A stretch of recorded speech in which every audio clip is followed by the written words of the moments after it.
Muito bem, irmãos, a graça e a paz. Fica ruim com esse daqui à frente desligado ou não, né?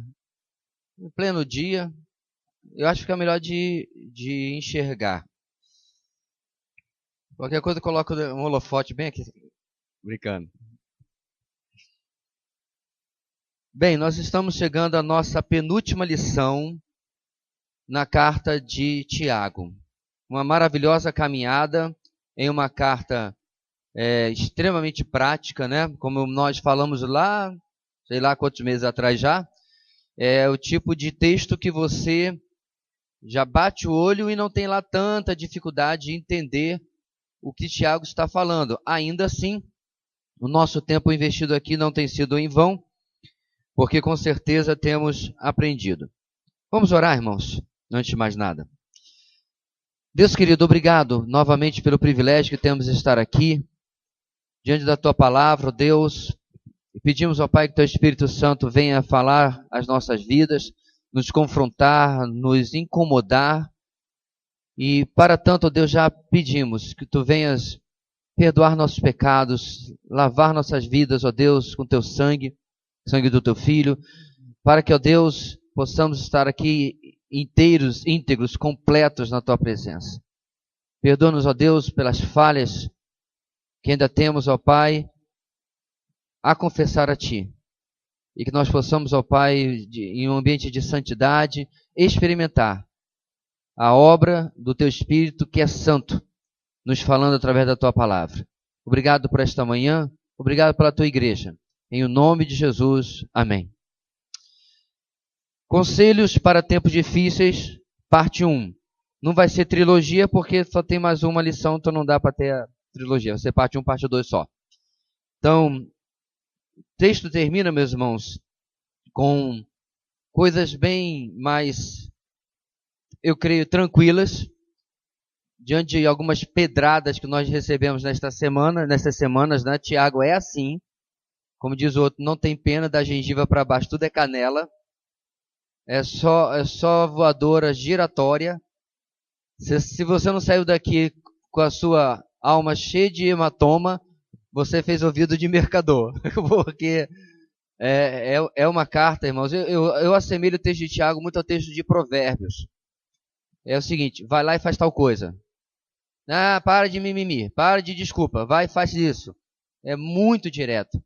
E assim tem sido em todos esses domingos com o irmão Rendel, com o irmão Cedric e comigo. Vamos ler então, irmãos, o nosso texto. Quero convidar a lermos juntos Tiago 5, de 7 a 11. Vou projetar aqui para facilitar. Ok. Tiago 5, de 7 a 11. Juntos?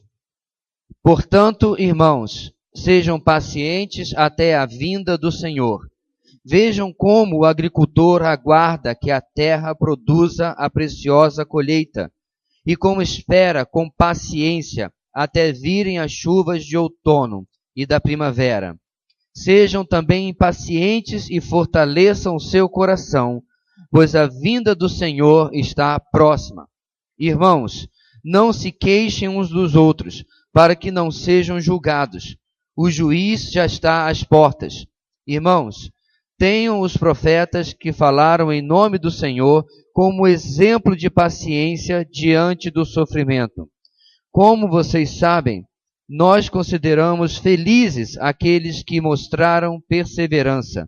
Vocês ouviram falar sobre a perseverança de Jó e viram o fim que o Senhor lhe proporcionou.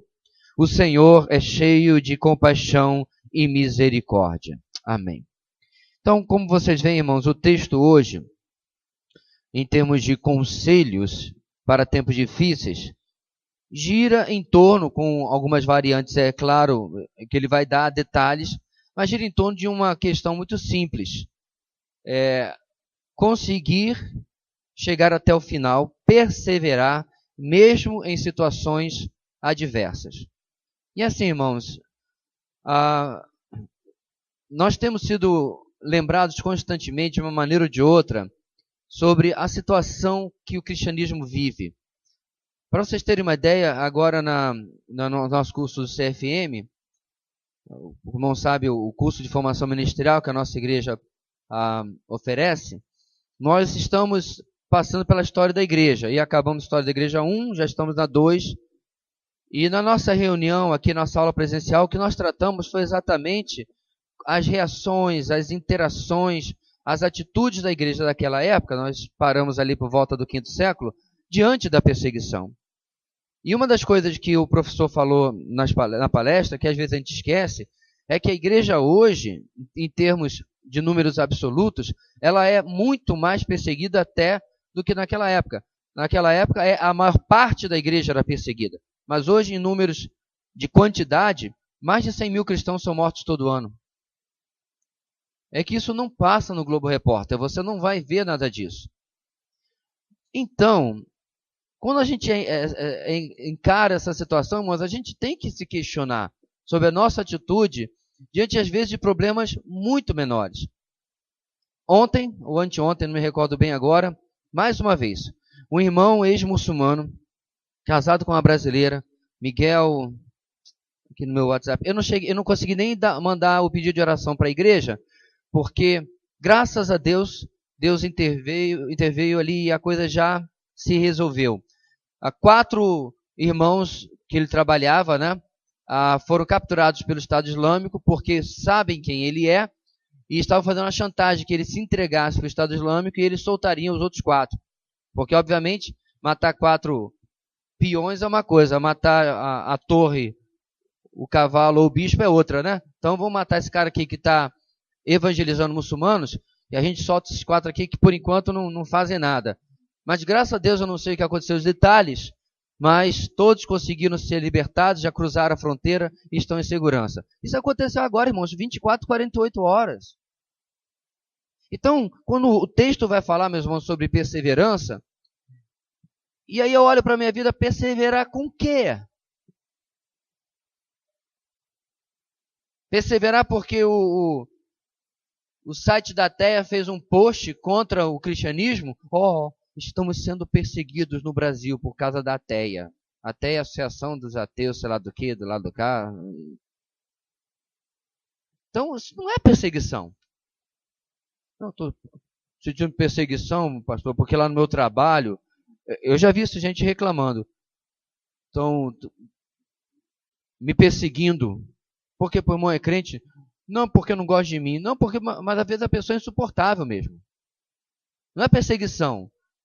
Porque a pessoa é intragável. E ela confunde que tem alguma coisa a ver com ela ser crente. Prega na hora errada, fica dando lição de moral em todo mundo, fica colocando, misturando Jesus com o trabalho. Aí começa a uma oposição à pessoa, ela acha que está sendo perseguida. Religiosamente, não. Você está fazendo algo errado no ambiente de trabalho. Você não prega na hora do seu expediente.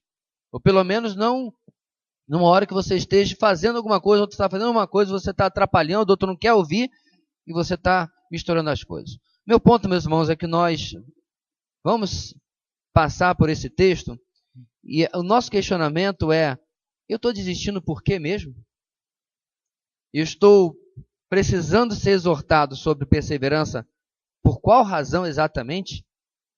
Uma vez, é claro, que a nossa situação, irmãos, é por demais vantajosa. Quais são algumas coisas que nós vamos buscar aqui no texto de hoje? Mas ficou meio torta hoje, meio fora de foco, mas dá para enxergar. Saber. A igreja, vamos juntos, você acordar, não sei que hora você acordou, se foi 8:55, ou para quem acordou com 7 e pouco, que nem eu que já estou com sono de novo, vamos ler junto. Vamos lá.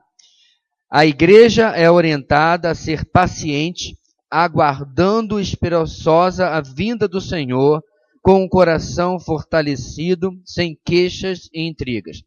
Qual é o probleminha disso aqui, meus irmãos? Não é probleminha, mas é a questão que envolve. Uma coisa é, eu volto em 1 hora, ou até mesmo eu volto em 1 ano, mas essa espera não tem prazo. Na verdade, você sabe também, quanto eu, que Jesus falou que nem ele mesmo sabia, só o Pai. O que dá uma enorme treta teológica essa discussão aí. Eu nem me meti até hoje. Mas é simples. Jesus ou Deus escolheu soberanamente que nesta questão este era assunto do Pai unicamente. Ele determina os tempos e as épocas de tudo, como o próprio Jesus fala no versículo 7 de Atos capítulo 1. Né? Não cabe a vocês, mas cabe a Deus, ao Senhor que determina todas as coisas. Então devemos saber isso. Sentir esperança na volta de Cristo e alegria por viver em comunidade e união, sendo fortalecidos pelo Senhor até a sua volta. Qual é a ideia aqui, meus irmãos? Sim, o objetivo é muito bom. Aliás, é extremamente bom da nossa viagem. Mas, como cristãos, nós não podemos deixar de aproveitar a jornada enquanto não chegamos até o objetivo. Certo? Muitas vezes você viaja e o tempo todo da viagem você está emburrado. Não chega nunca. Né? Ou você fica que nem lá o burrinho do Shrek. Já chegamos? Já chegamos? Você pode dizer, pastor, não precisa de burrinho do Shrek não, meus filhos são assim mesmo. Pois é.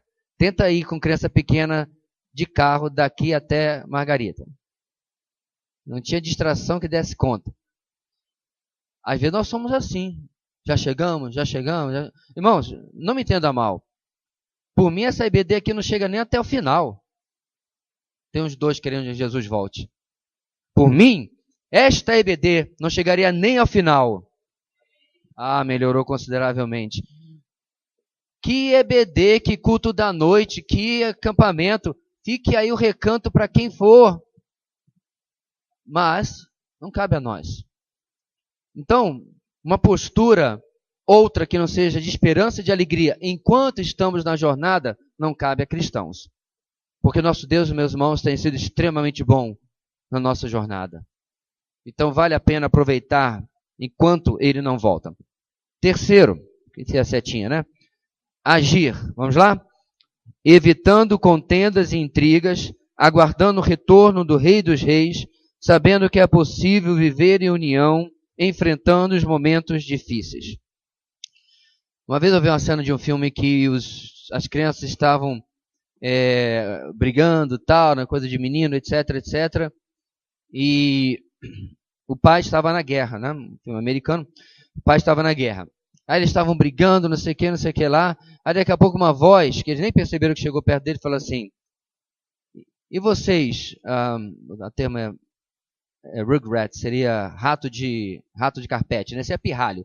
E vocês, pirralhos, estão brigando por quê? Quando eles olharam para a imagem, era o pai deles voltando de surpresa da guerra. Aí acabou briga, acabou discussão. O brinquedo pelo qual eles estavam discutindo ficou para trás.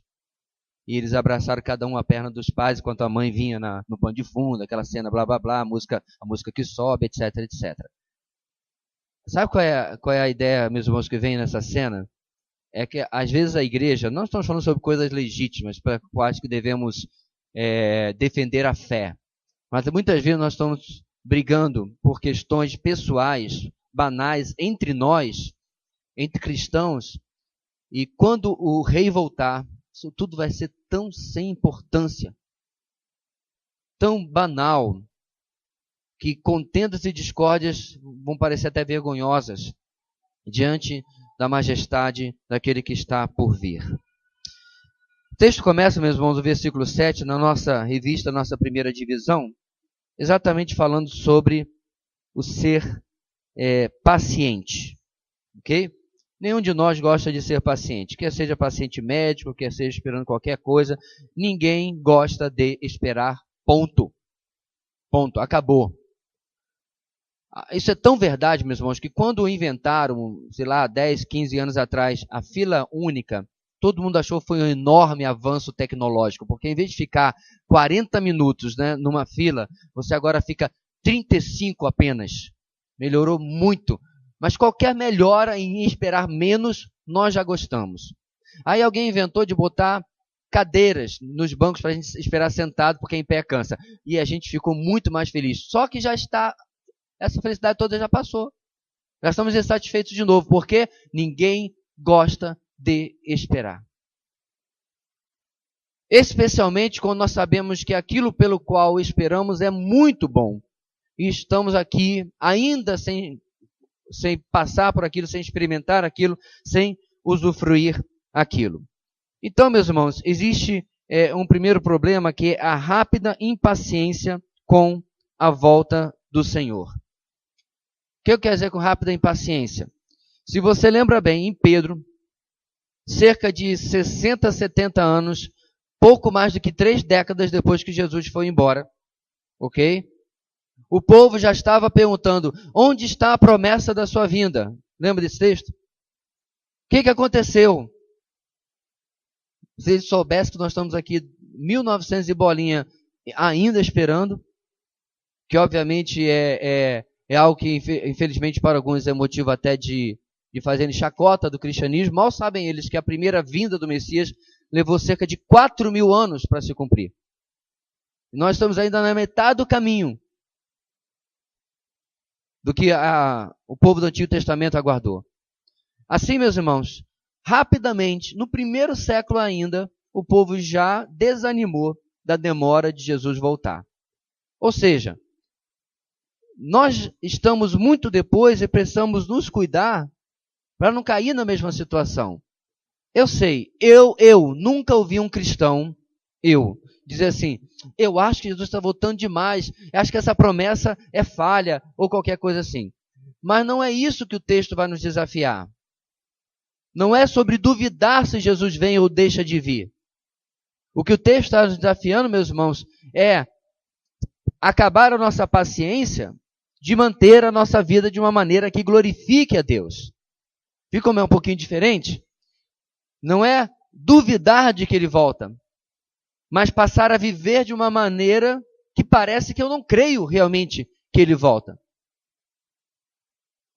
Se você, por exemplo, está no trabalho, seu chefe viajou para um congresso e diz, olha, depois do congresso eu vou dar uma volta pelas sucursais, não sei quanto tempo vou demorar, pode ser uma semana, pode ser 10 dias. Quando voltar, voltei. Todo mundo vai ficar, passou uma semana, 10 dias, né? Aí todo mundo, tudo brilhando, mesa arrumada, melhor roupa, porque o chefe está para voltar. Se alguém der uma relaxada durante aqueles dias da ausência dele, a expectativa breve, rápida de que ele vai voltar, vai colocar todo mundo em forma. Então, meus irmãos, mesmo a certeza de que Jesus pode voltar ainda esta manhã, muitas vezes não afeta muitos cristãos. Acabou a paciência. Acabou a perspectiva de que eu estou numa maratona, não é um tirozinho de 100 metros. Não é um sprint, né? Estou numa maratona, é longo o meu percurso. E eu preciso realmente de paciência. E aí a nossa primeira subdivisão aí, vai dizer que a nossa paciência precisa ser, obviamente, até a vinda do Senhor. Ok? Até a vinda do Senhor. O prazo é simples. Não sabemos quando, não está afirmado, nem muito menos nesse texto, porque Tiago, obviamente, não ia desobedecer, mas ele coloca claramente que devemos ser pacientes até a vinda do Senhor. Não há cronologia, não há data prevista. Eu me lembro que quando eu tinha a idade aqui dos adolescentes, eu já cultivava essa mesma perspectiva, essa mesma esperança. Já estou me aproximando à meia-idade e continuo na mesma esperança. E o que me motiva, sabe o que é, meus irmãos? Porque eu tive o privilégio de conviver com os 2 dos anciãos mais piedosos que eu já conheci, que foram meu avô e minha avó. E falavam constantemente na volta do Senhor. Nos últimos anos de vida, quando eu ligava para o Rio de Janeiro, e ainda conseguia falar com a minha avó, porque depois ela teve certa dificuldade de ouvir no telefone, ou quando eu ia lá, que era mais raro, falava, e aí, vozinha, como é que está? Ainda estou aqui. Deus não me quis lá e ele não voltou aqui. É incrível, meus irmãos, toda a vida da minha avó, convivi com ela 40 anos. A volta de Cristo estava constantemente nos seus lábios, dos 50 e pouco aos 90 e poucos anos de idade. Essa é a perspectiva do cristão, de que existe um prazo, mas esse prazo é algo maravilhoso, é algo bom, que traz calor, acalenta o meu coração, que fortalece a minha caminhada, que me ajuda a manter-me paciente. Porque, irmãos, esse é, com certeza, um momento aguardado. E era sobre isso que eu queria, primeiro, trazer aqui a sua reflexão. Para pensar. Tirando a lição DBD, que eu suponho que você tenha lido durante a semana, qual foi a última vez que você pensou sobre a volta de Jesus? Para fazer uma comparação, meus irmãos, eu penso na missão da minha esposa acabar praticamente todo dia. Estou quase fazendo uma versão de autor da minha fé romântica. Meu ponto aqui, meus irmãos, é que nós temos anseios. Você passou no concurso, aí você está, ou pelo menos você foi bem na prova, perdão, vamos por partes. Aí você está ansioso para sair como é que é o nome? O gabarito. Você sabe que você foi muito bem. Aí sai o gabarito, você vê que você fez uma pontuação muito boa. Aí você vai ficar próximo agora, ansioso para que saia a listagem dos, pelo menos, pré-aprovados. E aí você já sai nessa listagem cheio de pré, já fica todo feliz da vida. E a cada nova publicação. E agora os classificados. E você, ansioso? Um certo tipo de boa ansiedade, de que você quer saber se aquilo vai se concretizar. E aí, finalmente, você é chamado. Sai a lista lá no diário, no jornal, sei lá onde, o teu primo viu lá no mural. Chega o dia de você assumir. Agora é seu, ninguém tasca. Né? Esse tipo de ansiedade, meus irmãos, às vezes nós não temos para com a volta de Jesus. Sério, meus irmãos, eu vejo que há cristãos que não falam isso, mas os projetos desta vida têm um foco, têm um centro tão grande para eles, que se Jesus voltasse antes de terminar aquele curso, de terminar mais aquela pós, ou seja, de concretizar mais aquele projeto profissional ou acadêmico, eu vou exagerar aqui, deixa eu colocar uma coisa bem clara para você, meus irmãos. Se Jesus tiver que voltar um dia antes de você dar à luz ao seu filho, ou um dia antes do seu casamento, um dia antes da sua formatura, não precisa ser um dia não, horas antes, e ainda se trouxer no seu coração algum tipo de, podia esperar só mais 5 minutos, alguma coisa está errada contigo. Pastor, eu só faz isso porque o senhor já se formou, já pariu, e já, não pariu, mas já tive filho, e já casou, na ordem inversa, é claro.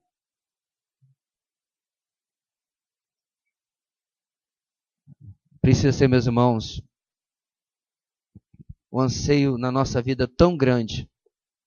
Eu me lembro de um pastor, inclusive o autor de um livro que nós estudamos aqui com escatologia, ainda no prédio antigo, que ele, quando deu aula para nós de Coríntios, ele falava que ele todo dia beija a esposa, beija os filhos, senta no carro, o escritório dele ficava lá no prédio da igreja, né?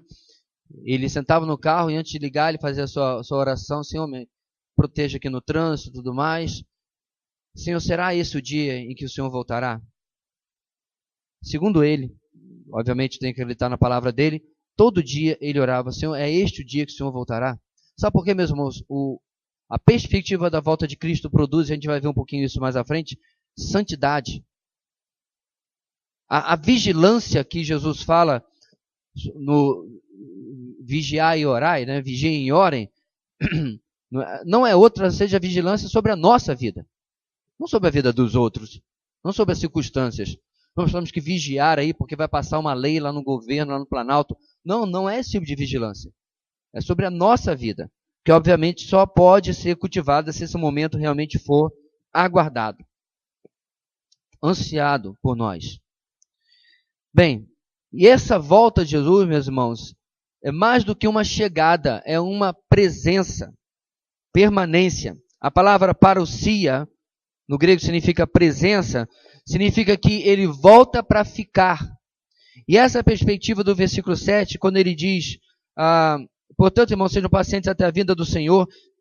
Veja como o agricultor aguarda que a terra produza a preciosa colheita. E como espera com paciência até virem as chuvas do outono e da primavera. O resultado permanece com ele. Vem para ficar. E assim, meus irmãos, a volta de Cristo não é uma volta apenas porque ele vem para participar da nossa vida. Muito mais, ele vem para transformar toda a nossa vida.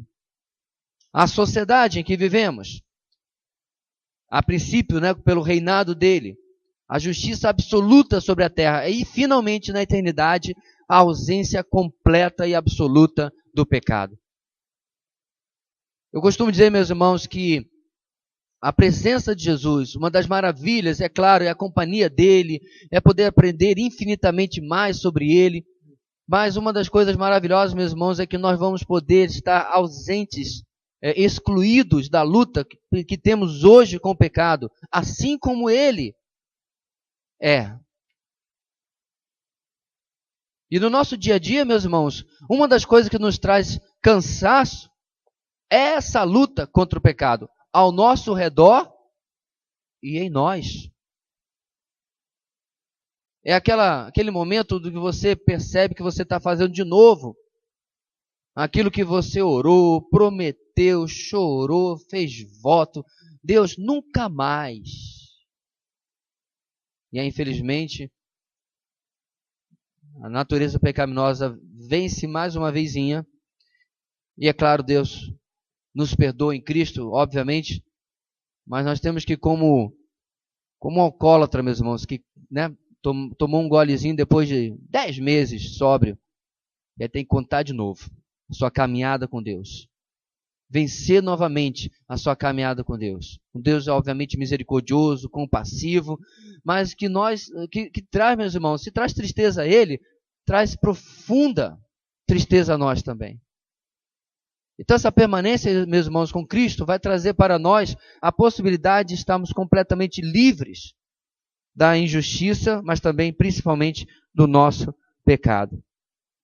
Outra coisa importante, meus irmãos, sobre a volta de Jesus, é nós sempre definirmos o vocábulo esperança como sendo igual a certeza.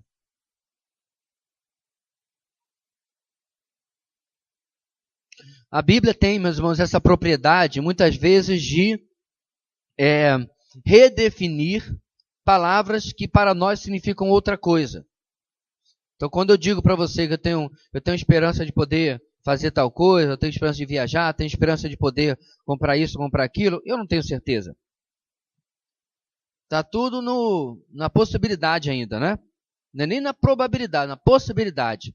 Meus irmãos, toda vez que a palavra esperança aparece, não é isso. Por exemplo, no culto de oração, nós falamos no começo do texto de Efésios, em que Paulo se alegrava e agradecia a Deus pelo amor e pela fé dos Efésios, e logo depois ele vai falar de que eles fossem fortalecidos na esperança. O que é isso, meus irmãos? É a certeza da volta de Cristo influenciando a minha vida aqui. Ok? Então, deixa eu repetir, meus irmãos. Não é uma possibilidade a esperança na Bíblia. É uma certeza. Então, toda vez que a palavra de Deus fala sobre escatologia, sobre a volta de Jesus, ela está tratando, a palavra de Deus está tratando de um absoluto. Da mesma maneira que as promessas do Antigo Testamento falavam sobre a vinda do Messias. Havia, com certeza, da parte das pessoas alguma dúvida, mas olha que diferença. Quando Jesus vem, meus irmãos, bebezinho ainda, lembra dessa passagem? 2 pessoas encontram com José e Maria no templo. Simeão e Ana. Ambos viviam debaixo da convicção de que o Messias viria. E um deles havia recebido de Deus uma promessa especial de que ele não morreria antes que o Messias viesse. Lembra disso? Certeza. O que nós precisamos, meus irmãos, também na igreja de hoje, é que nós sejamos uma maioria que vive sempre sobre a certeza de que hoje pode ser o meu último dia aqui no planeta Terra, pelo menos antes da glorificação. Muito sério isso, irmãos. Sabe por quê? Porque isso não significa que eu não vou ter projetos, que eu não vou fazer a minha poupança para poder tirar aquelas férias ou para comprar a minha casa. Não é isso. Você vive no planejamento, mas essas coisas não lhe dominam. Essas coisas não lhe definem. Essas coisas não lhe controlam. Não são o centro, o foco da sua vida. Não é o sucesso, não é a prosperidade. Aliás, preste bem atenção. Uma das razões por que a teologia da prosperidade tem crescido tanto nos últimos 30 anos, primeiro porque pegou muita gente que nem convertida é, essa é a verdade. Segundo, uma pequena parcela que, apesar de convertida, é absolutamente analfabeta de Bíblia, mas ainda assim, muita igreja batista até, tradicional, que já conhecia ou tinha um bom conhecimento bíblico, foi arrastado por esse tipo de pregação, tá? Ou pelo menos, no domingo houve uma coisa, durante a outra semana, os copastores da televisão ensinam outra, e a membresia vai atrás disso. Sabe por quê, meus irmãos? Porque perderam a perspectiva da certeza da volta de Cristo. E aí precisam investir muito mais no aqui do que no além. Quando Jesus fala para eles colocar os seus tesouros no céu, na eternidade, isso não faz sentido nenhum para eles. Porque o tesouro que eles estão buscando é aqui. Aliás, no nosso boletim de hoje tem uma frase que é do século XVII, que fala já naquela época exatamente isso. Que os cristãos estão mais acostumados a orar por riquezas do que orar pelo perdão dos seus pecados, pelo conhecimento de Deus, pela uma maior intimidade com Deus. Ou seja, necessidades materiais, irmãos, estão muitas vezes falando muito, muito mais alto para muitos cristãos do que a nossa necessidade espiritual de estarmos prontos para a volta do nosso Senhor. Segundo ponto que ele fala nesse primeiro ponto aí, na segunda divisão, ele nos fala para aguardar como um lavrador. Aguardar como um lavrador. O que isso quer dizer, meus irmãos? Bem, nenhum de nós tem muita experiência, talvez um pouquinho mais, com agricultura. Mas eu tenho certeza que numa igreja que fosse rural, isso aqui faria muito mais sentido. Mas, pelo menos, eu creio que a maioria aqui já plantou uma coisinha no seu jardim, né? Já colocou ali alguma coisinha, está esperando. Bem, a minha mangueira preferida está idosa. Idosa e maltratada. Ela teve uma poda muito mal feita uns anos atrás, que quase a matou. Está com muita erva de passarinho, quase impossível de ser arrancada. E para completar, foi atingida por um raio que, inclusive, por um galho dela, bateu na batedeira que estava na mão da Leila. Ou seja, ela não é mais a que era. Ela dava umas mangas, meus irmãos, que tem gente aqui que come, mas eu não comia sozinho. Tamanha a manga que era. E a manga doce pela metade, mostrando que ela não é mais o que ela era. Então, o que eu fiz? Fiz uma muda, e no outro lado oposto do quintal, já estou provendo para o meu futuro manguístico. Porque é a manga que eu gosto. Eu não gosto de manga pequena que tem fiapo. Essa não tem, essa tem carne. Sabe qual é, né? A manga de quilo. Pois é. E eu comentava, irmãos, com uma irmã que ajuda lá em casa, ocasionalmente, falando para ela assim, Elisa, essa bendita dessa coisa não cresce. Ansioso. Chateado porque passava mês, entrava mês e a bichinha. Só que aí eu comecei a prestar mais atenção e reparei que ela estava engrossando o caule. O caule que antes inclusive era verde, já era marrom, e agora está primeiro pegando, está ficando parrudinha, para depois poder subir. Aí ela me deu umas dicas também, deu uma podada para ela crescer, né? Menos e dar logo uma copa com as frutas. Mas, meus irmãos, na minha vasta experiência de agricultor, uma mangueira, eu entendo o que está escrito aqui. Só que no caso de um grande agricultor, um grande lavrador, não tinha alternativa. Não dá para você pular etapa, né? Não, vamos colher assim mesmo. Depois amadurece. Não amadurece. Colher antes do tempo estraga. Tem que esperar as chuvas, tem que esperar todo o processo passar. E veja bem, meus irmãos, é incrível como a natureza é uma ensinadora de virtudes cristãs. Jesus fez isso direto. Olha os lírios do campo. Olha as aves do céu. Mateus capítulo 6, né? E eu fiquei pensando, meus irmãos, como que realmente, obviamente a natureza não tem que ser exercitada na sua paciência, porque ela não é um ser, mas demonstra, meus irmãos, o universo inteiro submetido às regras de Deus. E os animais são a mesma coisa. Eles esperam, agem segundo o seu instinto, segundo aquilo que Deus os programou. Qual é o único elemento na criação que não é assim? Nós. Se a gente tivesse um jeito, e logo vão inventar, né, se já não inventaram, de uma planta que levava, ou uma hortaliça, ou qualquer coisa assim, que levava 45 dias, chegar até o ponto de ser colhida em 20 dias, alguém vai criar isso daí. Vemos dias de rapidez, de ansiedade, e a natureza nos mostra exatamente o oposto. Respeitar o passo, as regras, as leis, do porquê Deus fez tal coisa desta maneira. Por que ele fez o capim para crescer em 30 dias e o carvalho em 30 anos?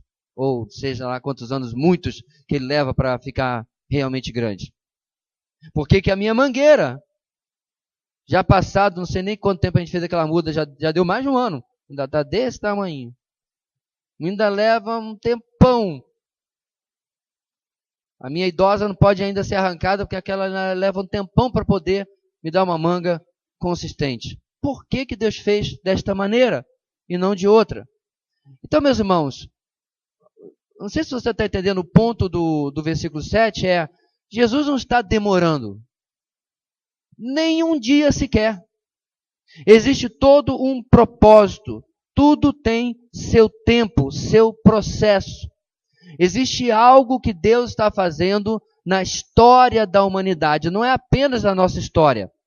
Porque por mais que você viva 90 e tantos anos como a minha avó, perto de quase 2.000 anos que aguardamos a Cristo, isso não é nada.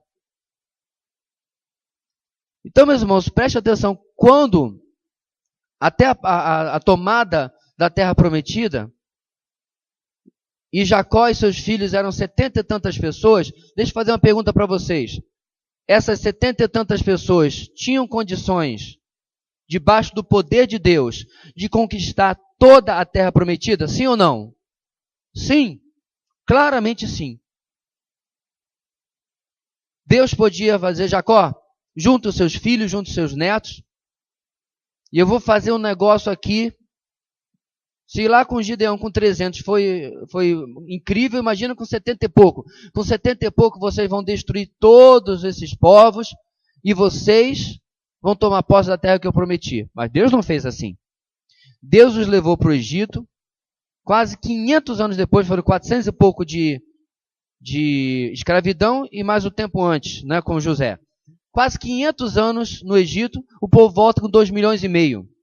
Agora, veja bem, esses 2,5 milhões não era porque Deus, não, eu vou dar a terra, mas eu só consigo com 2,5 milhões, com 70 eu não consigo.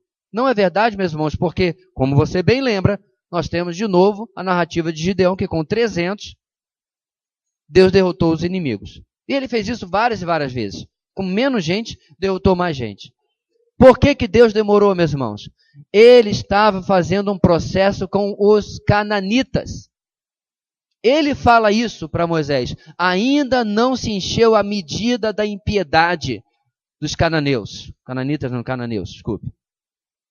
Entendeu? Aquele povo era mau, era perverso, mas Deus deu a eles 4 a 5 séculos para se emendarem, para mudarem.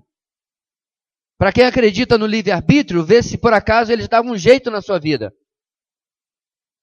Mas não deram. Eles seguiram a sua natureza e quando Israel chega lá, eles estavam ainda piores. do que 4, 5 séculos antes. Processo.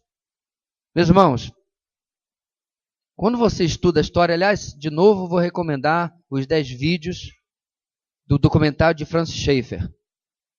Quando você acompanha a história, você vê como que, pela permissão de Deus, a sociedade, a ideologia tem se deteriorado cada vez mais para longe de Deus, cada vez mais humanista, e Deus está preparando, Ele preparando o palco. Às vezes o pessoal vê assim, ó o chip, ó não sei o quê, olha a ONU, o diabo está preparando o palco. Que diabo o quê? Deus está preparando o palco. O show é dele. Ele é o dono do teatro, ele é o diretor, ele é até o contra-regra.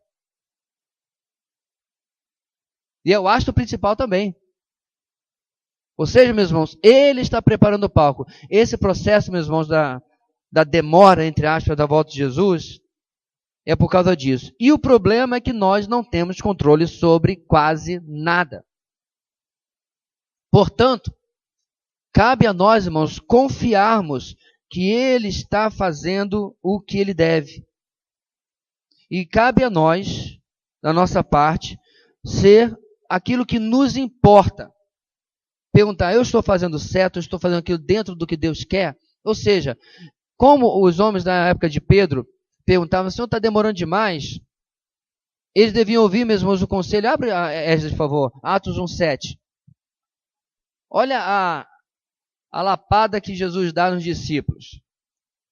Eles ficaram 40 dias com Jesus. Naqueles 40 dias, com certeza, o Senhor ensinou ainda mais coisas, falou sobre o reino.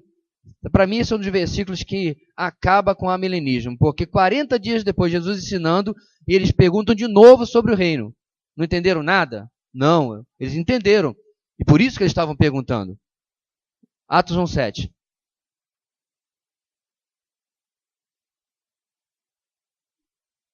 Só funciona com volume aberto. Veja.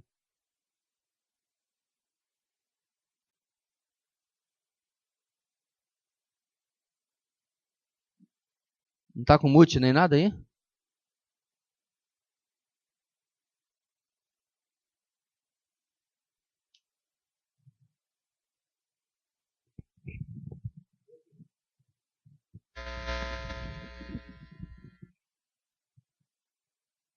Ele lhes respondeu: Não lhes compete saber os tempos ou as datas que o Pai estabeleceu pela sua própria autoridade. Então os que estavam reunidos lhes perguntaram: Senhor, é neste tempo que vai se restaurar o reino de Israel?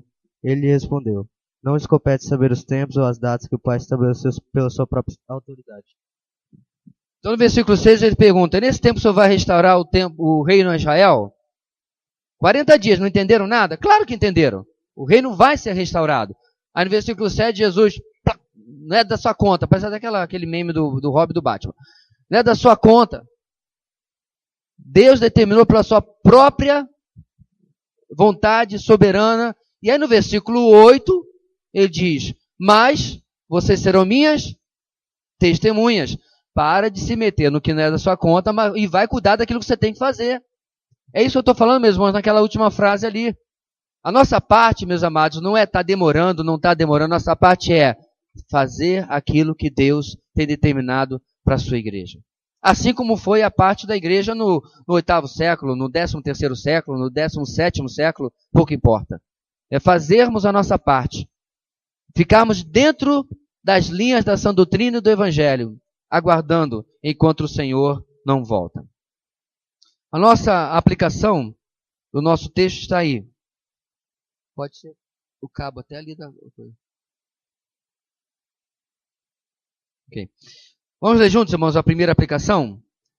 O cristão não deve marcar uma data para dizer quanto tempo a volta de Cristo demorará ainda, mas a atitude de continuar com bom ânimo não deve ser substituída por impaciência ou desânimo. Seja então forte e confiante, sabendo que as promessas do Senhor não podem falhar. Amém? Amém, meus irmãos? Sério. Cultive a bendita esperança dos santos. BES, bendita esperança dos santos. cultive na sua vida. Faça sua poupança, com certeza, deixe suas contas em dia, providencie para o futuro dos seus filhos. Tudo isso é normal. A Bíblia nunca ensinou imprudência na vida, muito pelo contrário. Mas, não confiando absolutamente nessas coisas, mas confiando, meus irmãos, que essas coisas podem até ficar aí. Anticristo, faça bom proveito da minha poupança. Anticristo, o documento do recanto da videira está na terceira gaveta da mesa bege. Pode pegar lá, fica à vontade, que eu tenho um encontro com o Senhor nos ares para o tribunal de Cristo. Amém, meus irmãos? Todas essas coisas que o Senhor tem nos dado não são nada perto da perspectiva da volta do nosso Senhor. Muito bem. Segundo ponto, meus irmãos, da nossa lição aí na página 74, fortaleça-se no Senhor, é o versículo 8. Olha, uma vez, meus irmãos, que a espera é longa, não necessariamente estou me referindo a tempo, mas por aquilo pelo qual muitas vezes nós temos que passar durante a espera. Uma vez que a espera é longa, a gente tem que se fortalecer, para que não possamos desanimar na caminhada, para que não possamos desistir na caminhada. Precisamos entender o que é necessário. Portanto, escatologia, uma doutrina que requer firmeza diante de tantas dúvidas e ceticismos. Ou seja, meus irmãos, quando nós temos um desafio de permanecer firmes em um cenário hostil, a gente precisa se fortalecer. Caso contrário, a gente não vai conseguir chegar lá. Eu não sei você, mas quando a gente está tentando desenvolver um hábito saudável de exercício, primeiro que, para começar, já é um enorme desafio, mas para continuar é o segundo. E o terceiro é quando você quer ir um pouco mais além. Você fez 5 quilômetros, você diz, na semana que vem eu passo para 6 quilômetros. Aí os 6 quilômetros da semana que vem parece que são 10, que você não consegue completar. É manter-se motivado, manter-se forte. E é com certeza, meus irmãos, um ótimo paralelo para como é difícil na nossa caminhada com Deus, como é difícil na nossa espera, né, pela nossa redenção final, nós nos mantermos no mesmo objetivo, no mesmo propósito, sem desanimar. Irmãos, quando você acompanha, às vezes, a vida das pessoas durante longo tempo, mesmo que você não seja uma pessoa da sua convivência, você fica surpreso como que alguns ficam pelo caminho. Há um tempo atrás eu comentei com você que um dos autores evangélicos, de músicos, né, mais abençoados que tinham na minha adolescência, no começo da juventude, eu soube ano passado que está, em termos de ideologia, totalmente desviado, pensamentos liberais. A música dele hoje é muito mais bons conselhos de moralismo, a cruz, a graça, o pecado passam longe. Homem que escreveu músicas sobre passagens bíblicas inteiras, sobre a crucificação, sobre a ressurreição, hoje faz música bonitinha, música que agrada, música que você quase nem consegue reconhecer como cristã. Aí eu tenho que lembrar, meus irmãos, daquela máxima: mais importante do que começar bem é terminar bem. E para terminar bem, nós precisamos nos fortalecer para passarmos pelas dúvidas e ceticismo. Olha alguns exemplos aí, meus irmãos. Os dias de Noé. Noé, se você lembra da passagem, levou muitos anos, dezenas e dezenas de anos para completar a arca. E ao longo daquele tempo ele precisou de perseverança, de fortalecimento para poder continuar, porque as pessoas não acreditavam que o dilúvio viria. E ele continuou pregando e continuou pregando. Um outro exemplo que nós temos no Antigo Testamento, irmãos, é a pregação dos cativeiros. Se você lembra bem, meus irmãos, durante séculos Deus avisou o povo. Ele mandava um profeta, ele avisava: olha, vocês vão ser levados para o cativeiro. O profeta morria. Eu fico pensando de quem via aquele profeta morrer. Olha aí, ó. Cadê? Cadê Isaías? Estava aí falando que ia ter cativeiro, que ia ter não sei o quê. Ele já morreu, estamos nós aqui, ó, na nossa terra, tudo ótimo. Incredulidade, ceticismo diante da pregação. E aí ela finalmente chegou, como nós bem sabemos, tanto para Israel quanto para Judá. Da mesma maneira, meus irmãos, a primeira vinda do Messias. Após, meus irmãos, o desfecho da era profética com Malaquias, os 400 anos de intervalo até a chegada dos dias do Novo Testamento, foram dias, meus irmãos, em que a religiosidade subiu, mas a verdadeira espiritualidade declinou. O povo se tornou cada vez mais religioso. É aí que surgem, por exemplo, os fariseus. Mas, meus irmãos, a verdadeira pregação, inclusive o entendimento do Messias, começou a entrar por rumos em que chegou ao ponto em que eles achavam que não era mais um, mas eram dois Messias. Por quê? Preste bem atenção. Porque quando você lê Isaías, você percebe que tem o servo sofredor. Isaías 53. Mas você também percebe que tem o rei conquistador. Então, no entendimento do Antigo Testamento, eles eram uma e a única pessoa. Mas aí começa, meus irmãos, passa o cativeiro, passa o Medo-Persa, passa a Grécia, chega a Roma, e o povo de Deus nunca sai de ser dominado por um país estrangeiro. E aí, meus irmãos, eles pararam de olhar para o reino vindouro e começaram a desejar uma libertação agora. E aí eles começaram a entender que havia, para eles, um Messias como um rabi, um pregador, um mestre apenas, e vinha um outro, que era conquistador, que ia destruir tudo.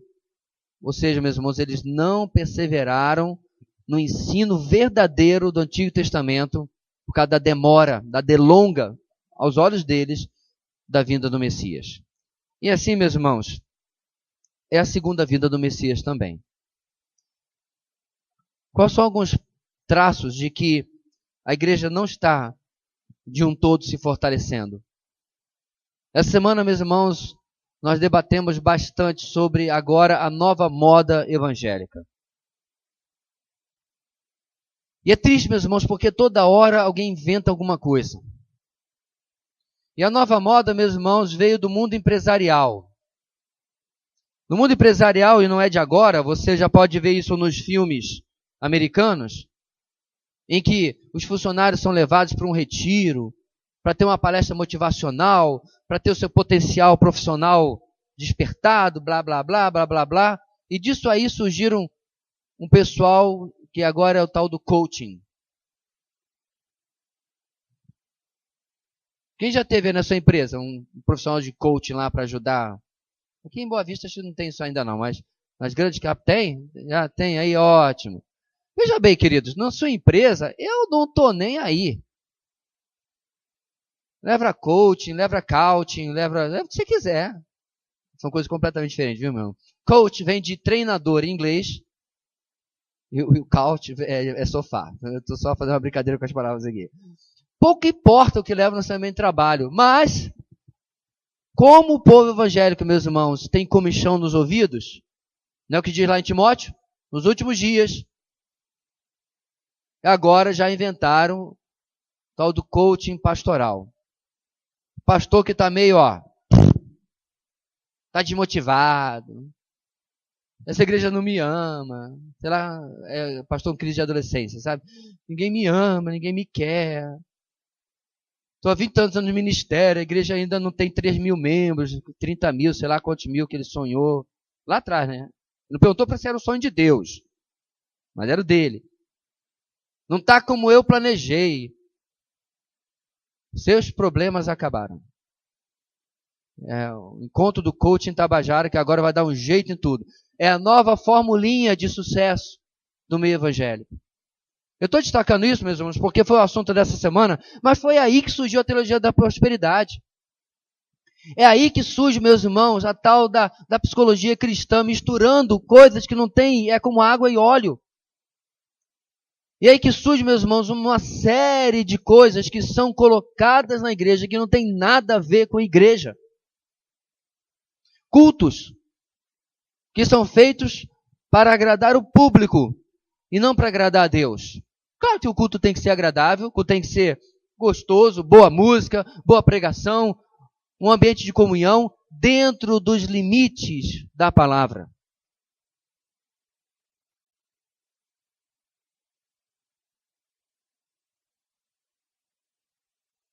Falaram agora que nos Estados Unidos é quase impossível ser numa igreja agora em que você não adore no breu, no escuro. À frente de um palco iluminado. Aliás, no vídeo que eu critiquei essa semana, do camarada que é agora o novo guru do tal do coaching, ele fala exatamente isso. Uma igreja relevante é uma igreja que vai ter ali aquele ambiente escuro, aquele ambiente que você vai olhar ali uma boa música, com os holofotes. Um foco completamente distorcido. As evidências, meus irmãos, mostram que nos últimos 30 anos, nunca houve uma igreja tão impaciente com a volta de Jesus e tendo que fazer as coisas do seu jeito. Uma igreja que quer ser relevante com esta geração e não relevante para Deus e para aquilo que Ele determina para nós. Ou seja, a impaciência, a dúvida, o ceticismo com a segunda vinda do Messias tem se manifestado de maneira bem real e prática no nosso meio. Assim, meus irmãos, a paciência e o fortalecimento do coração não tem a ver com sentimentos, mas com a fé nos fatos. A fé naquilo que Deus já prometeu. Se Ele determinou, meus amados, uma igreja, ou os elementos de uma igreja, de um culto cristão, na palavra, é nisso que nós vamos ficar e não buscar no mundo recursos para dentro da igreja. Se Ele já determinou, meus irmãos, a doutrina bíblica, outra coisa que tem acontecido nos últimos anos, nós não vamos questionar dizendo, isso era naquele tempo e não agora, agora é diferente. É daí que surgiu o liberalismo, né, a ortodoxia, o pragmatismo e todo tipo de coisa que foge do ensino bíblico. É claro, meus irmãos, que você não precisa imitar circunstâncias que a igreja viveu no primeiro século, como a gente aprendeu na história da igreja, adorando a Deus no subsolo das cidades, nas catacumbas, por causa da perseguição. Isso não faz parte da doutrina. Isso era uma circunstância. Você pode ter um prédio, você pode usar uma casa, você pode ficar se reunindo embaixo da mangueira que seja. Mas os elementos, meus irmãos, do culto e da doutrina estão bem claros na palavra. E é a característica de uma igreja que se fortalece quando ela se mantém naquilo que Deus já nos deu. Você é capaz, meu irmão, de ficar no mesmismo de Deus? Será que somos capazes de ficar no mesmismo de Deus? Acredite, queridos, não existe nada melhor do que o mesmismo de Deus. Nesse ponto, é o diabo que inventa moda. É a imaginação humana da carne que inventa moda. O mesmismo de Deus, meus irmãos, é ficar só naquilo que já está na palavra. Aquilo que serviu para o crente no primeiro século, serve para o crente no 21º século. E se Jesus não voltar, vai servir no 31º século também. Se bem que vai ser, meus amados, um enorme desafio nós encontrarmos igrejas cada vez mais que estão dispostas a ficar só nisso. Quantas vezes eu fui em cultos, meus irmãos, quer seja para visitar um colega que me convidava, um irmão em Cristo, ou para cantar ou para tocar na minha juventude. Quantas vezes eu ouvi pregadores dizendo assim, hoje Deus vai fazer algo que Ele nunca fez na sua vida. Em primeiro lugar, quero perguntar se Ele perguntou para Deus que Deus vai fazer isso. Aquela linguagem, meus irmãos, para botar as pessoas numa expectativa e dizer, então o que Ele fez na outra vez foi ruim. Agora é que vai vir um bom mesmo. Quantas vezes, amados, as pessoas estão atrás de novidade e não conseguiu ainda viver nem as velidades. Hoje eu estou cheio de neologismo, né? Tá percebendo? Tá notando? Porque tu é o cara do glossário. Mas eu falei alguma mentira? Quer ouvir uma novidade? Já viveu velho? Já viu o que você aprendeu semana passada? Já aprendeu o que você aprendeu no retiro? Você lembra da administração do retiro ainda? Uma das razões, meus irmãos, que eu descobri por que a igreja está tão atrás de novidade é para disfarçar o que não está vivendo, o que não está fazendo. Assim, meus amados, precisamos nos fortalecer naquilo que Deus já nos deu. Versículo 8 dizendo, sejam também pacientes e fortaleçam o seu coração. Não é sentimento, esse coração é fortalecido por fatos, pois a vinda do Senhor está próxima. Disse Tiago no primeiro século. Tiago não falava de cronologia, meus irmãos, falava da iminência da volta de Cristo, a qualquer momento. Quais são algumas aplicações aí? Vamos juntos? Talvez não seja fácil para o cristão entender como depois de mais de 2000 anos ainda seja possível dizer a vinda do Senhor está próxima. No entanto, o coração de cada um deve ser fortalecido pela promessa, afastando todas as dúvidas e incertezas que o mundo tenta criar a respeito da real volta de Cristo. Que em seus lábios esteja sempre a canção, breve virá. Meus irmãos, só para terminar esse ponto, não é tão difícil entender por que o Senhor decidiu que seria dessa maneira. Seja sincero, você já ficou sozinho em casa e papai e mamãe viajaram? Vamos supor que ela disse assim, você sabia exatamente o voo, a data, o horário que ele ia chegar. Eles. Ó, vamos ficar fora 12 dias, está aqui o dinheiro do pão, da carne, tá? Tem dinheiro para comprar um sorvete, tá tudo certinho aqui. Ó, tem comida congelada aqui para 12 dias. Saco de ração para os cachorros, tá tudo certinho. Você arrumou a casa todo dia? Você fez sequer a sua cama antes do 12º dia?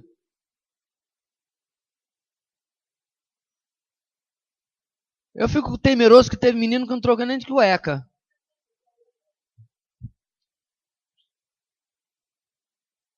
Você já sabe onde eu estou querendo chegar, né? Você já pensou, meus irmãos, se Jesus tivesse dito assim, olha, 1934 anos e eu volto. Aí o pessoal estaria maluco também fazendo um cálculo, né? Porque tem uma perda aí no calendário gregoriano. Não sei se você sabe, mas o ano 0, que diz que Jesus nasceu, na verdade foi o ano de 4 a 6. Realmente nós estamos no ano 2022, 23, pela contagem. Eles erraram no calendário gregoriano. Então o pessoal estaria maluco por volta de 1930 e pouco. É um pouquinho para cá, é um pouquinho para lá, como é que faz? Mas uma coisa eu sei, ia ter cada crente consagrado, mas eu não tenho certeza que teria tanto crente consagrado antes disso. Antes, a cama estaria por fazer, a casa uma bagunça, prato por lavar, se bobear não tinham trocado nem a cueca. A doutrina da iminência de Cristo, meus irmãos, gera santidade numa igreja que está sempre a postos, está sempre na guarita do sentinela, porque o seu rei, o seu Senhor pode voltar a qualquer momento. Ponto 3.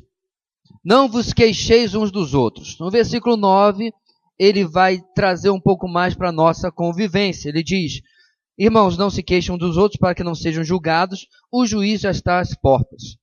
Aqui, meus irmãos, nós temos agora sim a questão de Mateus capítulo 7, que não tem nada a ver com ter uma opinião. Hoje está assim, depois que inventaram o tal do não julgueis fora do contexto, ninguém mais pode ter opinião, ninguém lê o resto da Bíblia. Então não é, meus irmãos, ter uma opinião condenatória sobre alguma coisa. Segundo a instrução da palavra, você pode e deve. O certo continua sendo certo e o errado continua sendo errado. Do que ele está falando aqui, meus irmãos? Quando eu tenho uma atitude negativa de julgamento contra o meu irmão, que primeiro não passou por uma autoanálise e que não ministra também nenhuma graça, nenhuma misericórdia sobre a vida dele. Vamos lá. A falha no olhar vertical afetando o meu olhar horizontal.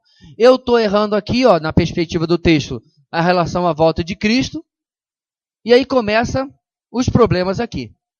Eu perdi, meus irmãos, o foco na eternidade, tá? E eu acabo começando a valorizar demais as coisas aqui e provocar conflitos entre as pessoas. Se você lembra bem, meus irmãos, a carta ao Tiago já nos advertiu sobre os conflitos que haviam entre eles. De onde vêm as constantes guerras? Lembra? A gente falou sobre isso? Que a palavra lá era batalha. De onde vem isso aí? As polemas. De onde vem a palavra polêmica? Vem o quê? das paixões que agem entre vocês. Então veja bem, meus irmãos, né? Aí eu chego numa circunstância, dou uma palavra atravessada para Ana Lúcia, certo?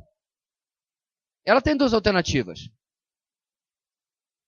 Ou ela ministra graça, o pastor rodou de pé esquerdo, está sem mulher,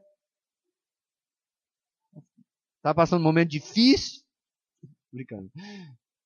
Então ela ministra graça, ela contemporiza, ou ela pega, né, não deixa nem que cai, já bate de voleio, devolve. E aí vem o texto. De onde vêm as polêmicas, as guerras que há entre vocês?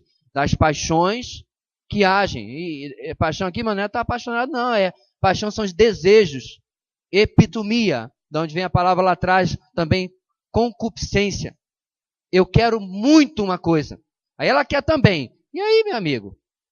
E aí um belo momento assim, e vai ser assim e tal.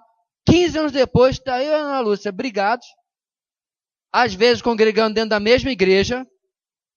Existe ou não existe, Gideão? Gente da mesma igreja, que não se fala. Em pecado. Porque ninguém quer dar o braço ao torcer e dizer, meu irmão, eu pequei. Pequei contra Deus, pequei contra você, me perdoe. Aonde que isso começa, meus irmãos? Meu ponto aqui, amados, é que o que tem a ver esse contexto? O Tiago não está assim, vou falar de um assunto, agora de outro assunto, vou falar de banana, agora vou falar de fígado. Não! Está tudo ligado. A falta da perspectiva da eternidade é uma das causas em que eu perco a cabeça, que eu fico ansioso, que eu faço qualquer coisa que seja pecado na minha vida. Porque o pecado, meus irmãos, ele é sempre ligado a desejo. Aqui é o desejo de estar certo. Aqui é o desejo de não levar desaforo para casa. Eu conto uma mentira porque aquela mentira está trazendo alguma... Né? Estou parecendo mais do que sou.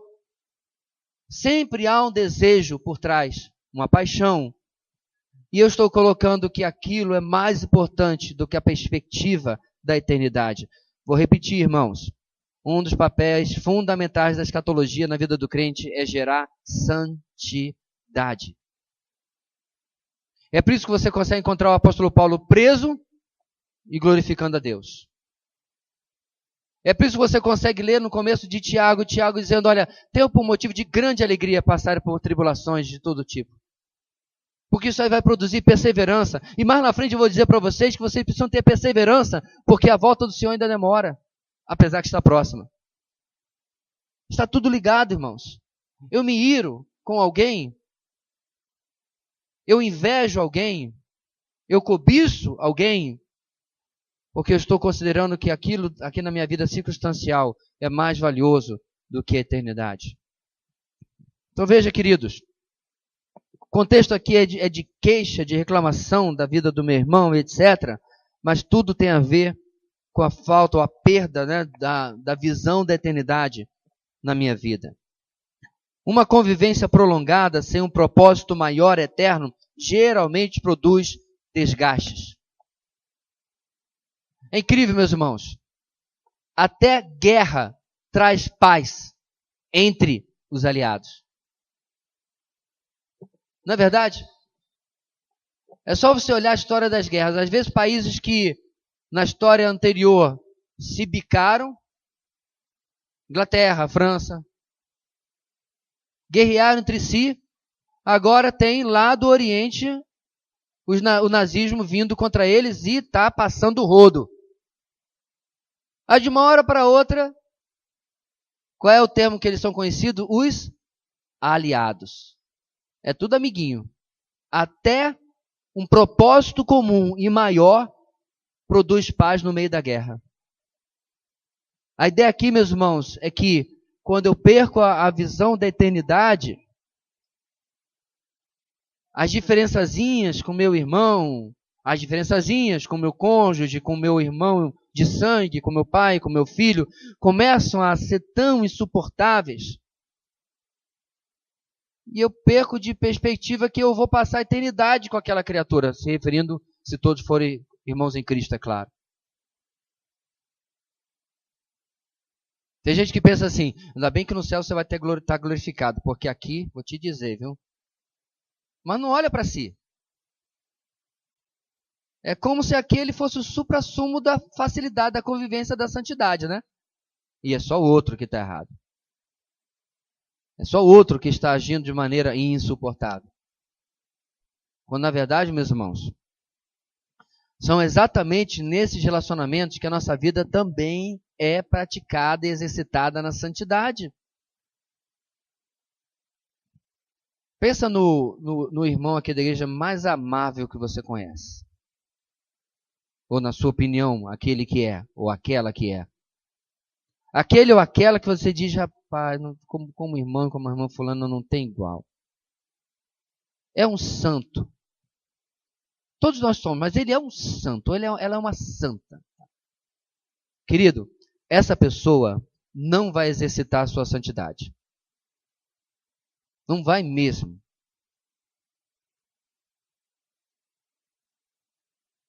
Porque Provérbios diz claramente como o ferro afia o ferro, assim um amigo ao outro amigo. É o atrito que trabalha a nossa santidade.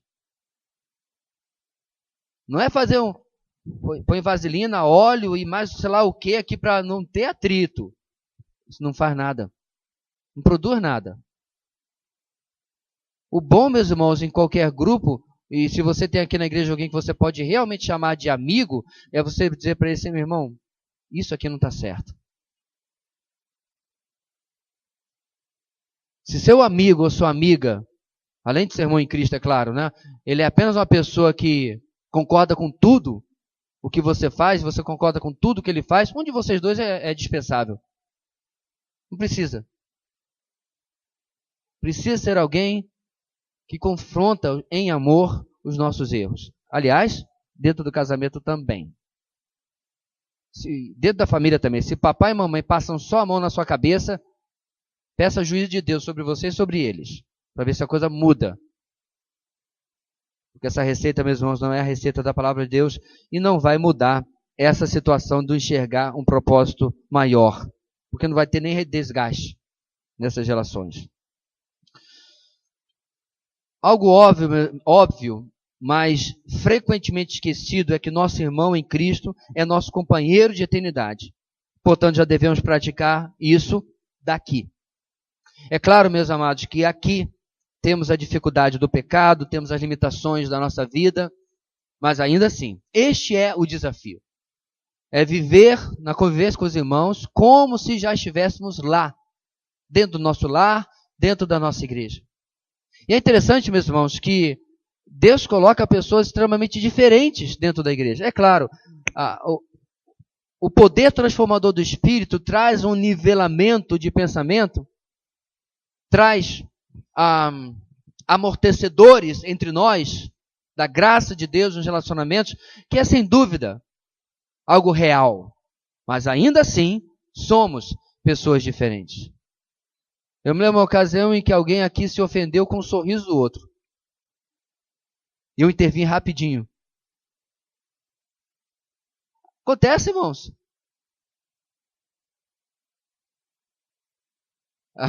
A outra data nem mais se sorriu, se deixa de sorrir.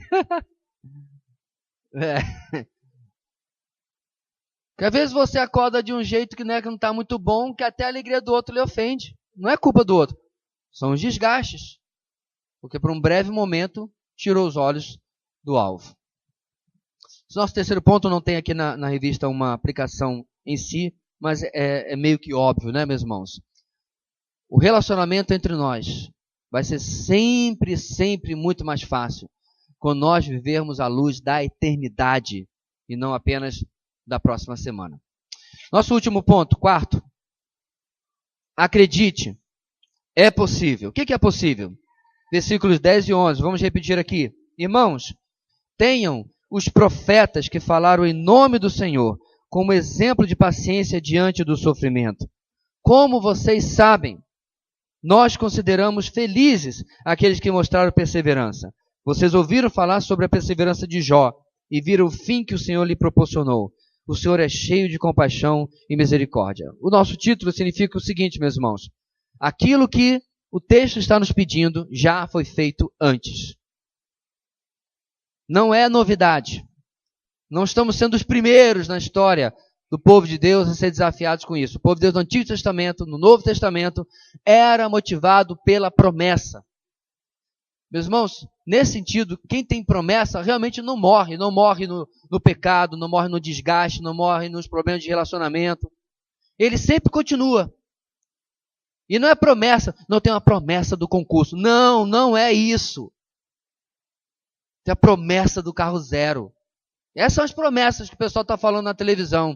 É a promessa, meus amados, de uma vida que nunca se acaba.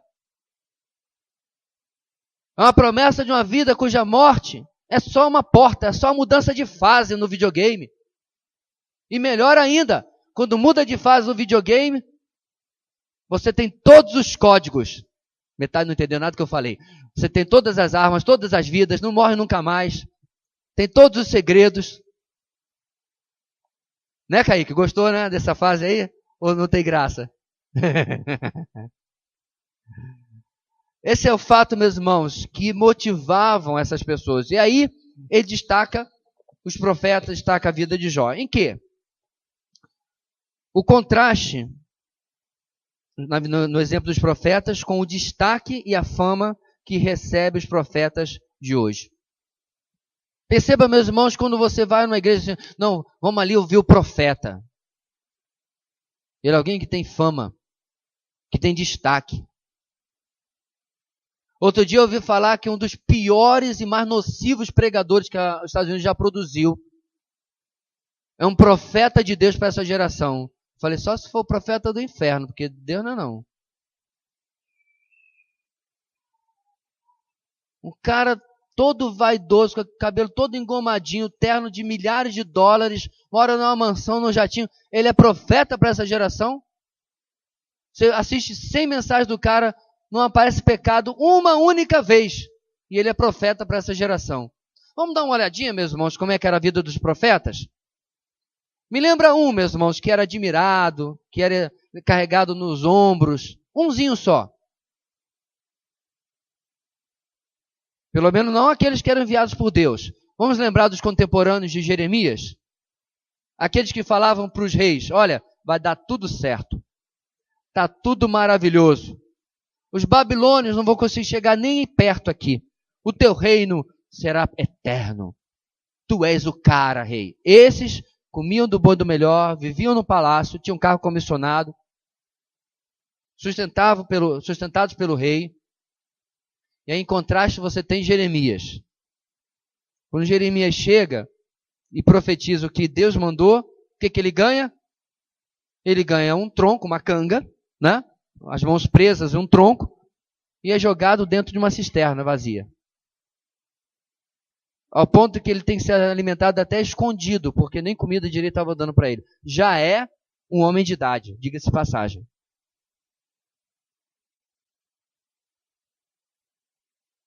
Agora me diga, meu querido, um único profeta do Antigo Testamento que tenha desistido. Um único que tenha dado as costas para a missão que Deus deu a ele. Um único que tenha sequer duvidado. O mais próximo que você vai chegar é Elias escondido em uma caverna. Desgastado, cansado.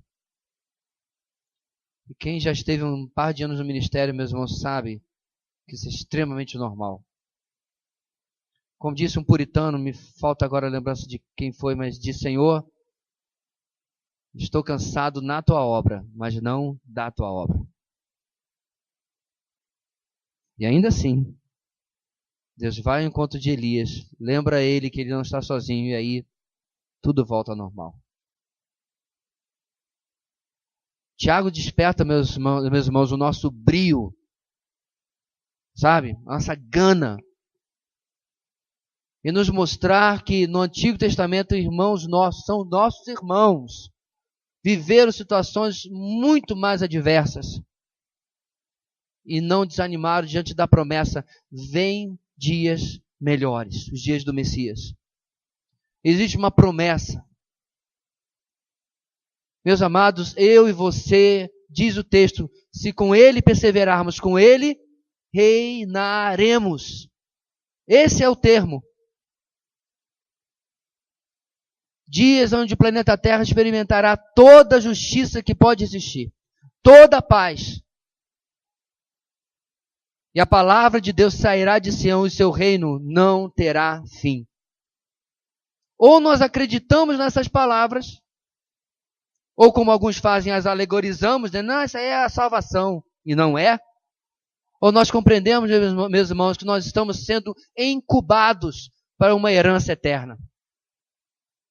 É difícil passar pela época da incubadora? Pergunta aos profetas. E diga-se passagem, irmãos, existe mais um fator de motivação na vida dos profetas. A maioria deles morreram sem ver a promessa.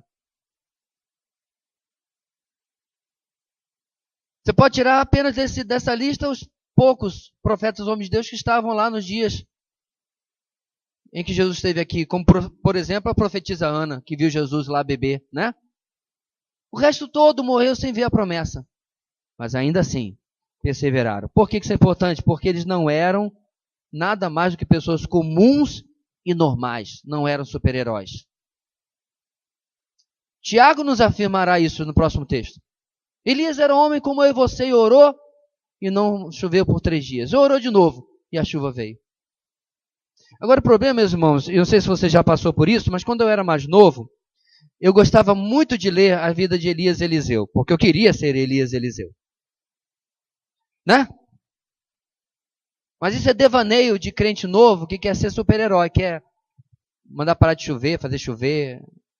É um tipo de X-Men cristão. Ele quer ter superpoderes. Veja bem, meus irmãos, nenhuma das pessoas que foram usadas com poderes sobrenaturais na Bíblia buscaram ser usados com poderes sobrenaturais. Nenhuma delas. Você não vê um único caso de alguém, e então eu orei, eu jejuei, eu paguei o preço. E aí veio uma luz e Gabriel disse, eis que você vai... A maioria nem queria. Deixa eu ver esse negócio dessa sarça aqui, porque esse espetáculo está demais. Tira a sandália do pé.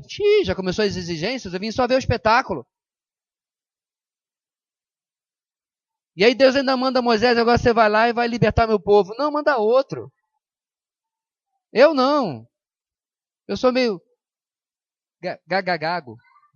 Meio pesado de língua. A maioria deles, meus irmãos, se dependesse deles, nem iriam.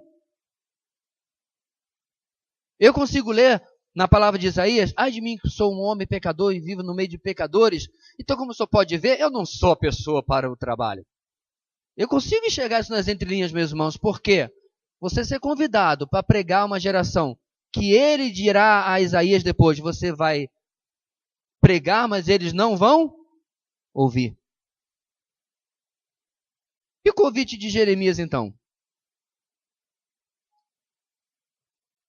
A gente não precisa ir muito longe, né, irmãos? O ministério de Oséias, que nós estamos vendo no domingo à noite. Cadê o glamour? Cadê o pessoal que estava buscando? Cadê o pessoal que pagou preço? Não tem. Tem gente simples, gente comum, mas que foram usados por um Deus extraordinário. O nosso desafio, meus irmãos, em mencionar os profetas não é os milagres, os sinais, os poderes que eles manifestaram, mas a perseverança, a firmeza em que eles se mantiveram mesmo em dias extremamente difíceis.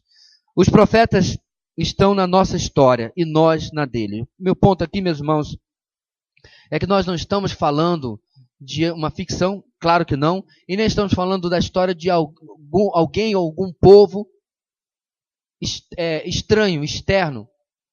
Eles são a nossa história. Como alguém já disse, nós estamos continuando a escrever o livro de Atos, de certa forma, em que a história do Antigo Testamento, que é exemplificada no único livro histórico da Bíblia, que é Atos, continua sendo escrita hoje. e aquilo que os motivou, aquilo que foi o padrão de comportamento deles, passa a ser, obviamente, o nosso também. Sua confiança em Deus superou fome, perseguição e incredulidade. Aliás, o padrão do ministério profético era este, e não vitória, fama ou admiração. Eles passaram, meus irmãos, por grandes dificuldades, comeram, como se diz, o pão que Jeová amassou. Foi diabo nenhum, foi Jeová mesmo.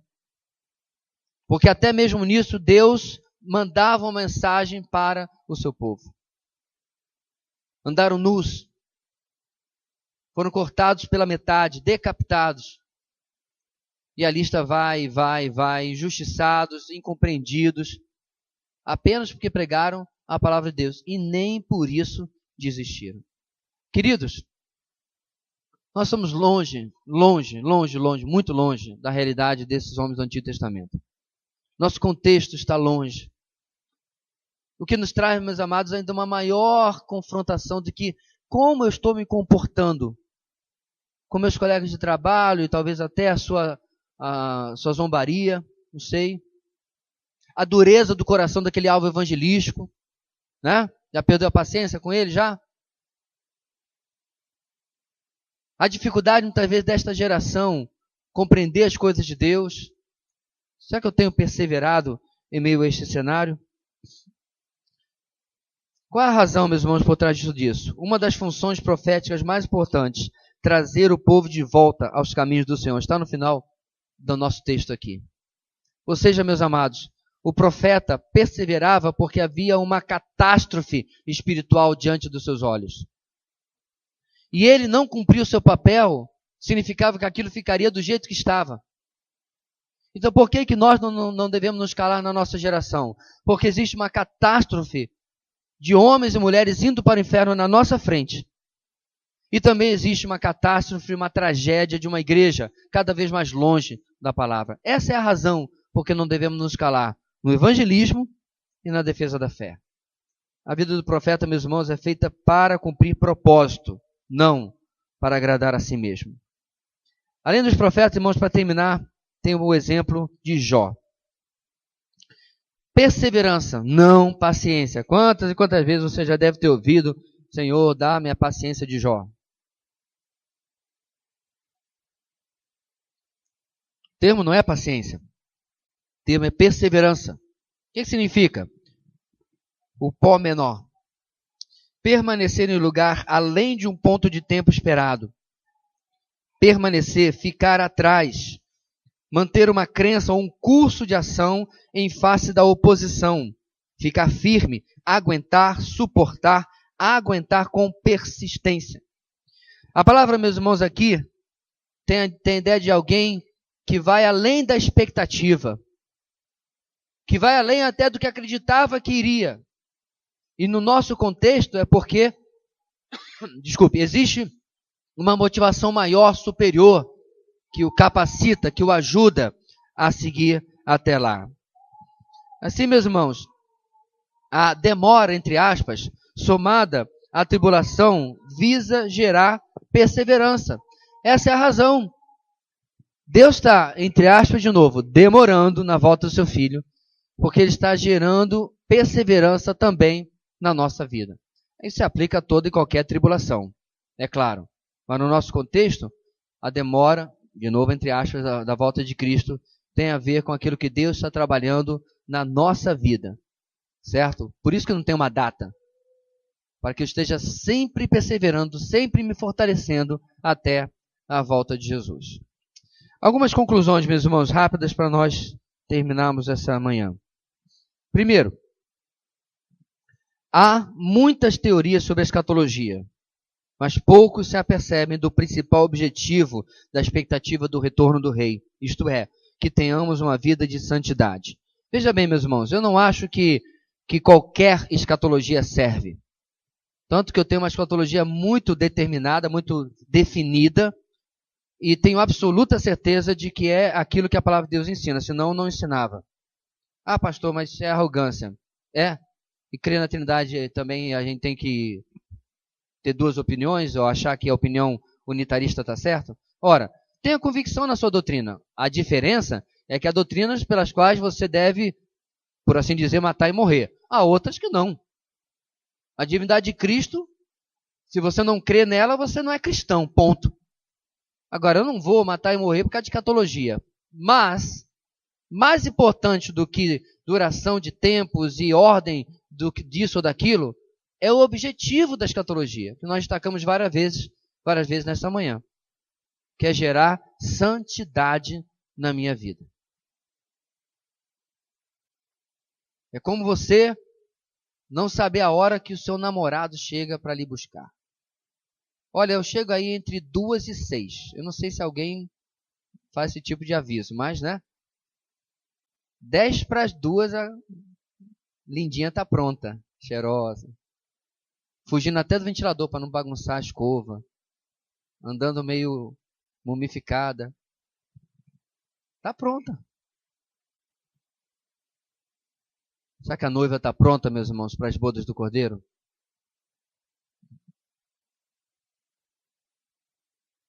Quando a gente ouve uma coisa dessa, a nossa tendência é sempre pensar lá, né? Mas eu tenho que pensar é aqui. Será que a noiva está pronta para as bodas do Cordeiro?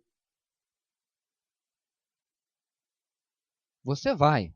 Você que é convertido, meus irmãos, arrebatamento não é vestibular. Não é peneira. Todo cristão será arrebatado. Mas esse é o paradoxo da fé. Ainda assim, eu não quero chegar lá de trajes rasgados, sujo.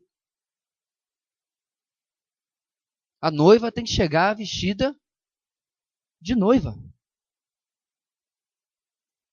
Paulo dizia que eu me esforço, eu me gasto para apresentar vocês como uma noiva imaculada. Isso não era papel apenas do apóstolo, meus irmãos. De certa forma, não é papel só nem de pastor ou líderes. É papel de cada cristão. Uma vez que eu tenho que primeiro cuidar de mim, mas de uma maneira ou de outra eu sempre tenho alguém com quem cuidar. Eu tenho a minha esposa, tenho meus filhos.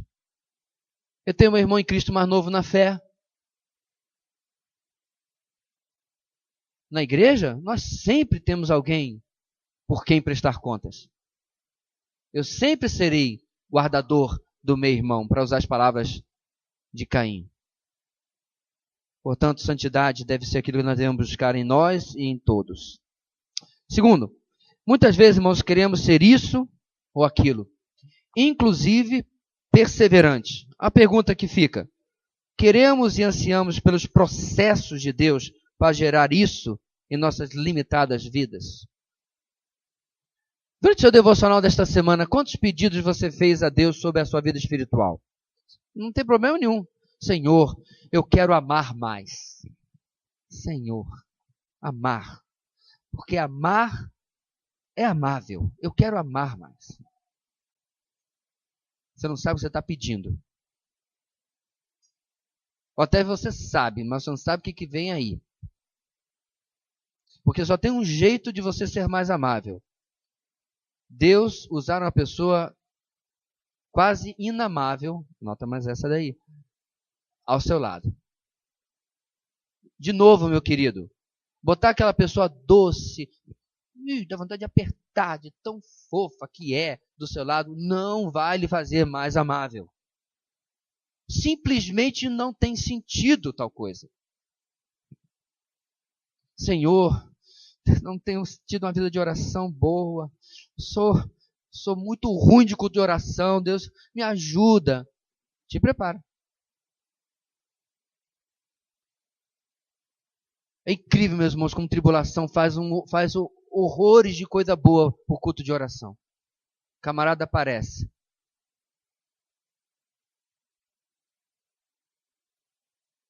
Você sabe aquela brincadeira que criança faz? Você deve ter feito, que você vai por trás do colega e faz assim, ó, por trás do joelho dele?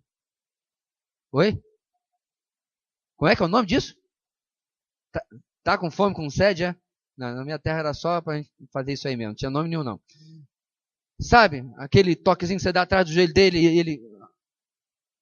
Essa é a tribulação, Deus fazendo assim, você quer orar? Então aqui, ó. Aí você já está de joelho, já está no meio do caminho agora. Então eu volto a perguntar, meu irmão. Queremos e ansiamos pelos processos de Deus para gerar o que quer que seja que você teve orando essa semana na sua vida? Não, irmãos, porque pedir é mole, né?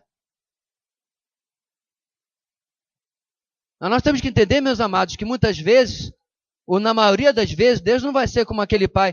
Pai, me dá o videogame? Claro, filho. Cheque aqui, cartão de crédito, vai lá e compra. Pai, dá isso, dá aquilo, toma, filho, toma, quer mais? Não. A mão já está dando mesmo, já está no movimento. Isso não é Deus. Na maior parte das vezes, meus irmãos, o que pedimos a Deus vai requerer de nós que Ele faça um processo. Pai, me dá um videogame? Pô, não, tá bom. Vamos fazer o seguinte, você vai limpar o quintal durante 2 meses. 2 meses? Vai receber o cartão de crédito lá comprar, não houve chororô. Nós vamos anotar, ver o que você está fazendo. Aí, se tu vai tomar um trabalho, eu vou dar um salário, você vai comprar o videogame.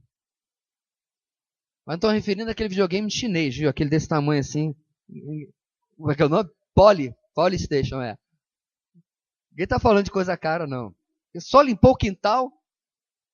Meu ponto aqui, meus irmãos, é que o processo tem um objetivo. Mas nem sempre é bem-vindo.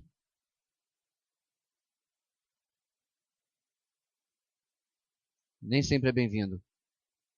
Eu me lembro que um dos meus professores, inclusive um dos tradutores da NVI, Stephen Kirchner, Stephen estava na nossa capela uma vez e ele falou exatamente isso, porque era um auditório de seminaristas, né? A aplicação é um pouco diferente, mas ele falou assim, muitas vezes eu estava lá no meu seminário que eu fiz e eu olhava aquele doutor lá na frente falando aquelas coisas profundas da Escritura, porque o Auristo diz tal coisa no grego, porque agora o tempo tal, e essa palavra no radical hebraico, e blá, blá, blá, e a gente ficava salivando, eu quero ser como fulano. Aí ele fez uma pergunta interessante, mas você está disposto a gastar as centenas, milhares de horas de estudo para poder pregar daquele jeito, conhecer daquele jeito, ensinar daquele jeito?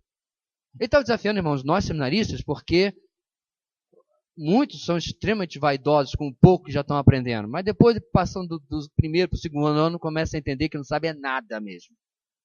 Mas o meu ponto aqui, meus irmãos, é que raríssimas coisas que valham realmente a pena ou que permaneçam, vêm sem sacrifício. E, inclusive, crescimento espiritual. Principalmente, crescimento espiritual. Portanto, se esta semana você orou, Senhor, eu quero conhecer mais da Tua palavra, deixe de fazer uma oração hipócrita e vá estudar mais.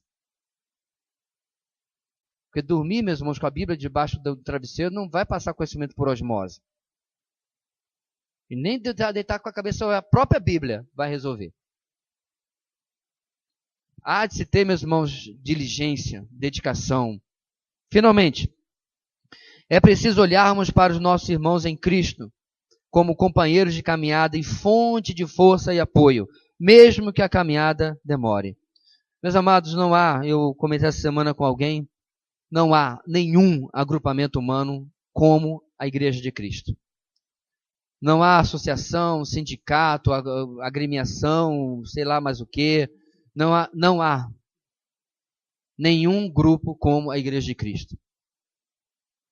É triste como a ideia do desigrejado hoje tem se espalhado tanto. Gente que foi maltratada, traumatizada e agora quer ser crente em casa. Eu afirmei para uma pessoa, alguns dias atrás, que uma das fontes do problema espiritual que ela atravessa é mais de uma década sem congregar. Atrás da desculpa de transporte, de distância, mais de uma década sem congregar e sem ser pastoreado. Eu falei para essa pessoa, aí está a raiz de muitas das suas atitudes e seus problemas. Você se desacostumou a alguém lhe contradizer, a ser confrontado, a ouvir uma palavra que você não gosta, porque está falando de coisa difícil. Porque o Senhor nos planejou, meus irmãos, de vivermos em comunidade, e Ele planejou a comunidade que faria aquilo que Ele deseja na vida de cada um de nós. Assim, meus amados, enquanto a eternidade não chega, enquanto a trombeta não toca, que nós possamos, em lugar de murmurar uns contra os outros, como diz o texto aqui, nós possamos alimentar e usufruir do benefício, das bênçãos dos relacionamentos. De tal e qual Deus tem sido gracioso, meu irmão é um exemplo naquela área, isso possa me edificar. E quem sabe Ele vai olhar para mim também, nessa ou na outra área, e vai ser edificado também. Porque muitos de nós somos campeões na área A, e estamos na segunda divisão até rebaixados na área B. E o interessante é que o outro irmão está rebaixado onde nós somos campeões, mas ele é vitorioso onde eu tenho fracassado. E assim, meus amados, nós vamos aprendendo uns com as vidas dos outros, como diz a música do Asaf. Tu és Jesus, amigo verdadeiro, que tenho conhecido na vida dos meus irmãos. Com certeza, nosso Senhor é o nosso exemplo absoluto e insubstituível, mas Ele exemplifica muito do que Ele é, através da obra que Ele tem feito na sua vida, para mim. Com a graça de Deus, eu espero que na minha vida para com a sua também. A mutualidade, meus irmãos, é um dos fatores que a igreja supera qualquer outro grupo humano. Não há igual. E que nós possamos, amados, como igreja, aproveitar e muito isso, até que Ele venha. Vamos colocar de pé? Deus querido, que a Tua palavra hoje, ó Deus, possa continuar durante esta semana nos desafiando, nos confrontando, ó Deus, sobre a nossa perspectiva diante dos problemas, mesmo que muito pequenos, perto do que outros irmãos passam, e a perspectiva da eternidade, como estamos tratando isso nos nossos relacionamentos, e como temos, ó Deus, perseverado e apreciado aquilo que o Senhor vem fazendo nas nossas vidas. Quero orar, ó Deus, pelos irmãos que estão enfermos na nossa igreja, parentes também, que em tudo nós possamos aprender cada vez mais de Ti, daquilo que o Senhor está fazendo em nosso meio. Abençoa o resto do nosso dia de descanso e à noite, que possamos estar aqui, ó Deus, em massa, em todo da Tua igreja, para aprender mais da Tua palavra. É o que nós oramos em nome de Jesus. Amém.